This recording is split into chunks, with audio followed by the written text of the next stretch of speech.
Resident Evil Requiem. The biggest horror franchise is back and more scary and more fun than ever before. Requiem is just as incredible for newcomers as longtime fans, if not more, because newcomers don't have the baggage of 30 years of inconsistent lore and retcons. That being said, as someone who has played tons of Resident Evil, I found this game horrifying, incredibly well designed, and when the gameplay switches to Leon, there's tons of action, fun to be had while still maintaining a lot of the tension and thrill. In this game, you mainly play as a new character, Grace Ashcroft, an FBI agent tasked with investigating mysterious deaths which bring her back to the place where her mother was murdered. While playing as Grace, the default way to play is in first person. You can actually switch back and forth, but the default setting for the horror sections is in first person. And the default for the more action sections, with Leon, are third person. Grace parts of the game are some of the most stressful, fear-inducing scenes I've played in any Resident Evil game and probably any horror game, while the Leon sections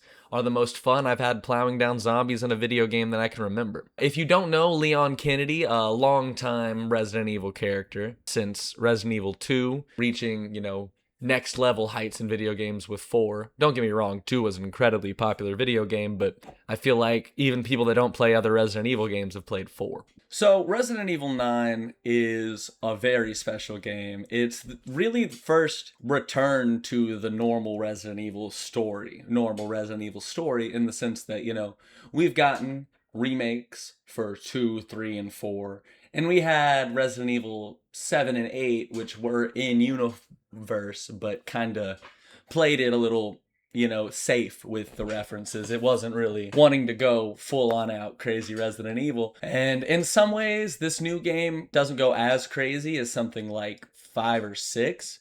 But that's probably actually works for its favor. They were probably kind of going for something like this in 6, in the sense that it has, 6 was a lot more action, but it also had multiple characters you could play, and some of those were a bit more horror oriented. The difference is while 6 was very financially successful, fans are not particularly happy with 6. This one, fans seem to absolutely love. I mean, there's definitely a bit of some split complaints on the ending, which we might get into in a little bit, because of certain retcons that kind of throw some people off. But for me, the game really, really works. When it starts, it's very, very, very scary. It starts at this hotel.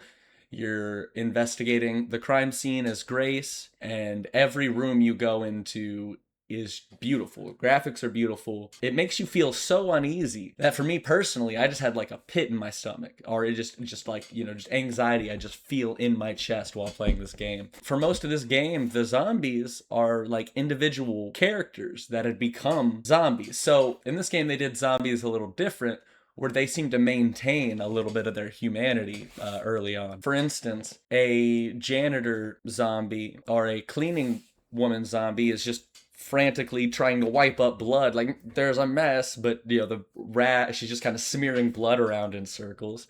There's a singing ghost that walks around just trying to get other zombies' attention, just singing and trying to get other people to kind of be her audience. I thought that was very, very cool and very interesting. As the game progresses, we play as Leon more and more. This time around, Leon Kennedy is a hardened zombie-killing veteran, as he has been doing this for nearly 30 years. He's also not doing well. Apparently, a lot of survivors of Raccoon City have died of exposure to the virus, and Leon is very much infected. This gives us a much more grizzled and war-weary version of the character, while still delivering dad jokes and one-liners as often as possible. I love the characterization of Leon here. I'm a sucker for when they bring back legacy video game characters and put them in a new, modern context. The gameplay while you play as Leon is very impressive as well. The Leon Kennedy sections of this game are some of the most high-octane action that I've seen in this series. And I know that 6 goes pretty crazy, but this one, it works just so well. Leon has a hatchet that he can carry the entire game, that he's able to just sharpen, as opposed to in like Resident Evil 4, where he just had a knife that was breakable, and then you'd have to find another knife. As Leon, you'll be playing, and there will just be tons of zombies, and you're able to take them all out, just annihilate them with your hatchet, with the fact that you have a lot more ammo and a lot more guns, the fact that you can pair parry with your hatchet. This game in general, the back and forth, the fact that you really do have such a dynamic gameplay styles. I've heard a lot of people say that the game kind of has a bit of an identity crisis. To me, I prefer that because I like playing as one thing for a while and then having a bit of a shakeup. I think more games could probably do that. But I think often in a lot of video games, they develop one really cool play style, and then if they try to do something else, the shakeup kind of can be boring. This, I think everything works really well. I think everything about this game is really, really good. If you haven't checked it out, give it a try. Let me know what you think.